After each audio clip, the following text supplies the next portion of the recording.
আমি যোৱাকালি আমাৰ কংগ্ৰেছ দলৰ ফালৰ পৰা ময়ো গৈছিলোঁ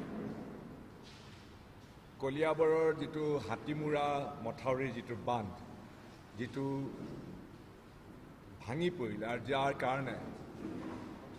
কলঙৰ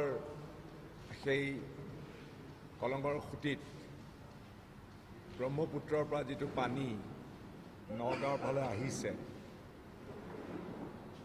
সেই পানী প্ৰতিৰোধ কৰিবৰ বাবে খৰতকীয়াভাৱে ব্যৱস্থা কৰিব লাগে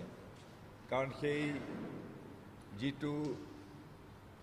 হাতীমূৰা বান্ধটোত স্লুইচ গেটৰ কিনাৰেদি পানীৰ হেঁচাত ব্ৰহ্মপুত্ৰৰ হেঁচাত সেইটো যিটো ধাহিমুহি লৈ গৈ পেলাই পানী নগাঁৱৰ ফালে আহি আছে আমি আশা কৰোঁ যে অসম চৰকাৰে অতি সোনকালে সেই যিটো যাত্ৰা যিটো পানীৰ যিটো ব্ৰহ্মপুত্ৰৰ পৰা যিটো আহিছে সেইটো যাতে সদ্যহতে বন্ধ কৰিব পৰা যায় এই বিষয়ে হাতীমূৰা বান্ধটোৰ গোটেই বিষয়টোৰ ওপৰত আমি এটা কাৰিকৰী তদন্ত বিচাৰিছোঁ আৰু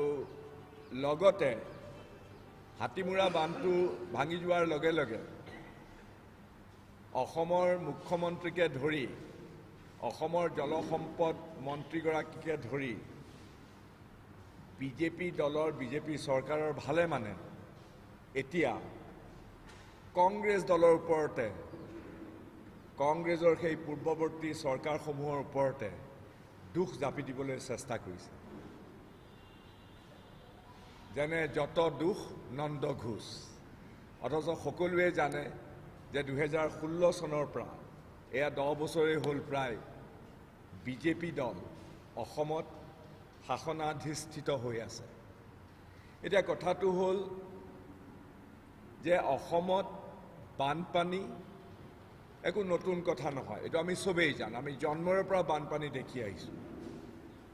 বৰ ভূমিকম্পৰ পিছত অসমত 50 দশকৰ পৰা 1951 চনৰ পৰা এই 2024 চনলৈকে প্ৰায় প্ৰতি বছৰে আৰু নহলে কিছুমান বছৰত বানপানীৰ তাণ্ডৱে অসমক ভীষণ প্ৰভূতভাৱে ক্ষতিগ্ৰস্ত কৰি আহিছে ডাঙৰ যিবিলাক বানপানী বৰ ভূমিকম্পৰ পিছত অসমত হৈছে 1951 চনত হ'ল এটা বৰ ডাঙৰ বানপানী 1968 চনত হ'ল 1972 চনত হ'ল 1987 চনত হ'ল 1988 চনত হ'ল 1998 চনত হ'ল 2004 চনত হ'ল 2008 চনত হ'ল 2012 চনত হ'ল 2019 হ'ল আৰু 2022 এই 24ৰ আগতে 22তো বৰ ডাঙৰ বানপানী হ'ল আৰু গোটেই অসমতে বিভিন্নভাৱে ক্ষতি কৰিলে আমি জানো যে অসমৰ মুঠ মাটিকালিৰ ভৌগোলিকভাৱে মুঠ মাটিকালিৰ 40% 32 লাখ হেক্টৰ মাটি বানপানী অধ্যুষিত এলেকা বানপানী হ'লে এই প্ৰায় 40% অঞ্চল আমাৰ 30-32খন জিলা এতিয়া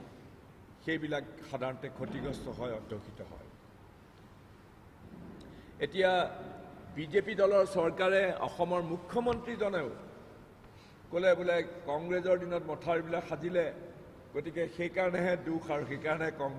মথাউৰিবিলাক ভাঙিছে 1954 চনত সেই সময়ৰ ভাৰতবৰ্ষৰ প্ৰধানমন্ত্ৰী জৱাহৰলাল নেহৰুদেৱে এটা বিশেষজ্ঞ ভাৰত চৰকাৰে এটা বিশেষজ্ঞ দল গোটেই পুংখানুপুংখভাৱে অধ্যয়ন কৰি সেই সময়ত এটা সংবিধান দিছিলে যে বানপানী আহে বৰ ভূমিকম্পৰ পৰত তেতিয়া আমাৰ অসমৰ ধাননি পথাৰত বানপানী আহিলেই সকলোবিলাক ধান ধ্বংস হৈ যায় সেইকাৰণে 1954 চনত প্ৰথমতে ধাননি পথাৰৰ ধানবিলাক ৰক্ষা কৰিবৰ কাৰণে কিছুমান বিশেষ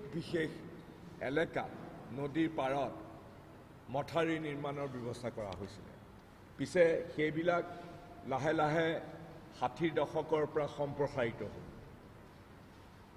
কিন্তু এই মথাউৰিবিলাক নিৰ্মাণ কৰাৰ পিছতে বিশেষজ্ঞসকলে ধৰি দিছিলে যে যদি এই মথাউৰিবিলাক নিয়মিতভাৱে ৰক্ষণাবেক্ষণ কৰা নহয়, যদি ইয়াৰ সংবৰ্ধন কৰা নহয়, যদি ইয়াৰ নিয়মিতভাৱে আপডাল কৰা নহয়, তেতিয়াহ'লে একোটা মথাউৰি যিবিলাক অসমত আছে তাৰ জীৱনীকাল গড়ে ২৫ বছৰ ধৰি দিয়া হৈছে। অসমত এই মথাউৰিবিলাকৰ ভালেমান দুৰ্বল মথাউৰি বুলি চিহ্নিত ভালেমান মথাউৰি শেষৰবাৰ সেই কংগ্ৰেছ চৰকাৰৰ দিনতে ১৯০৮ চনত ১৯০৯ চনত ১৯০৮ নহয় ২০০৮ চনত ২০০৯ চনত ২০১১ চনত যিবিলাক জলসম্পদ বিভাগে কিছুমান দুৰ্বল মথাউৰি বুলি চিহ্নিত কৰিছে তাৰে গোটেইবিলাক নহয়, আটাইতকৈ দুৰ্বল মথাউৰিবিলাকৰ সংবৰ্ধন কৰা হৈছে। এতিয়া ২৫ বছৰৰ জীৱনীকাল বুলি কৈছে। বিজেপি দলে গোটেই কংগ্ৰেছৰ ওপৰতে দুখটো জাপি দিছে, কিন্তু যোৱা ১০ বছৰত তেওঁলোকে এই হাতীমূৰা মথাউৰিটোৰ বাহিৰে যিটো আমাৰ ৰাইজে অভিযোগ কৰে যে চৰকাৰী মন্ত্ৰীৰ লগা ভগাই এইবিলাক মথাউৰিবিলাক নিৰ্মাণ কৰিছে, কিন্তু সেই পুৰণা মথাউৰিৰ ওপৰতে তেওঁলোকে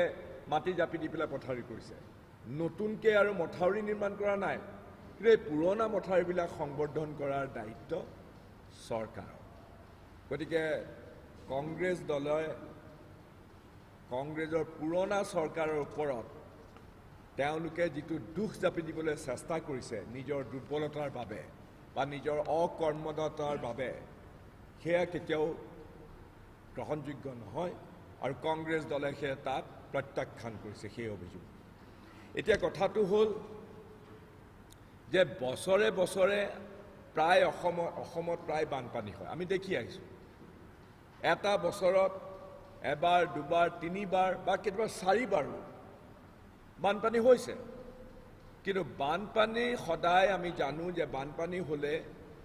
হয়তো এসপ্তাহ 10 দিন 11 দিন 12 দিনৰ ভিতৰত পানী শুকাই যায়। যদি উপৰ্যুপৰিভাৱে বৰষুণ যদি নহয়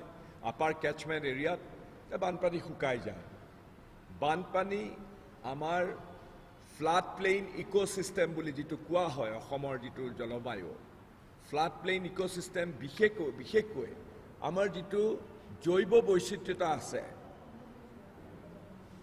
তাৰ বাবে এটা সীমিতভাৱে হ'লেও বানপানী অপৰিহাৰ্য। এইটো শুনিবলৈ বেয়া, কিন্তু ধ্বংসলীলা চলাব নোৱাৰাকৈ বানপানী যদি নিয়ন্ত্ৰিত কৰিব পৰা যায় তাতকৈ আৰু সুখৰ কথা কি হ'ব পাৰে। আজি যদি নিয়মিতভাৱে যদি বানপানীয়ে যদি কাজিৰঙাখন জীপাল কৰি নাৰাখে, তেতিয়াহ'লে তাত ঘাঁহনি আৰু জৈৱ বৈচিত্ৰ্যতা বা আমাৰ গৌৰৱ গড়ো বাচি থাকিব নোৱাৰে। অলপ অচৰব বানপানীৰ দৰকাৰ, সেইটো অসমৰ জলবায়ুৰ এটা অংগ। কিন্তু সমস্যাটো হৈছে এইটোৱেই যে বছৰেকত দুবাৰ তিনিবাৰকৈ কেতিয়াবা বানপানী হয়, কেতিয়াবা নহ'বও পাৰে। কিন্তু বানপানী জামৰি যায়। কিন্তু আটাইতকৈ ডাঙৰ অসমৰ জ্বলন্ত সমস্যাটো হ'ল যে গোটেই বছৰ ধৰি পেলাই আমাৰ নদীৰ গৰাখহনীয়া হয় আৰু এই গৰাখহনীয়াই সদায় হাজাৰ হাজাৰ হেক্টৰ বাৰী মাটি, খেতিৰ মাটি, ঘৰ বাৰী, নামঘৰ, মন্দিৰ, মছজিদ, মুক্তাব, বিদ্যালয় এইবিলাক ব্ৰহ্মপুত্ৰৰ বুকুত জাহ গৈ আছে এই তাহানিৰ পৰা। জৱাহৰলাল নেহৰুদেৱে যেতিয়া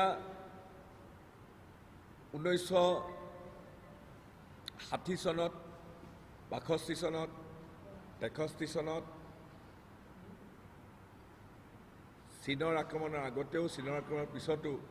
অসমলৈ আহিছিলে আৰু ডিব্ৰুগড়ৰ ওপৰত সবেই জানে যে ডিব্ৰুগড়ৰ আধাতকৈ বেছি ডিব্ৰুগড়খন ব্ৰহ্মপুত্ৰৰ বুকুত জাহ গ'ল। তেনেকৈ আমাৰ গোটেই অঞ্চলবিলাক, আমাৰ বুঢ়া গাঁওখন, আমাৰ মৈৰাবাৰী অঞ্চল,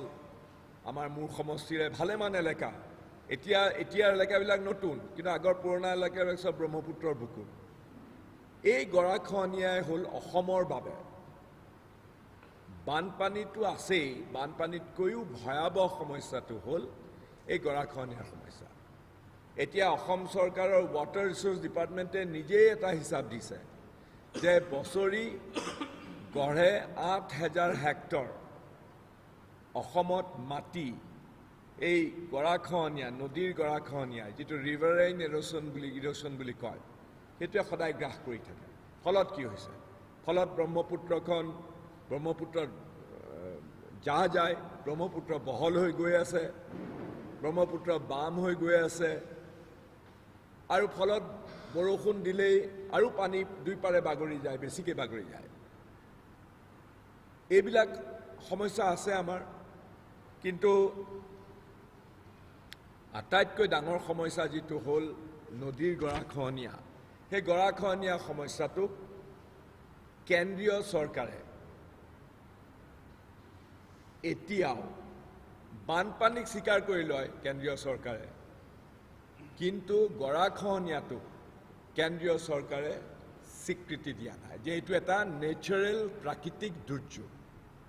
এই প্ৰাকৃতিক দুৰ্যোগে আচলতে অসমৰ ভীষণ ক্ষতি কৰিছে। এতিয়া মই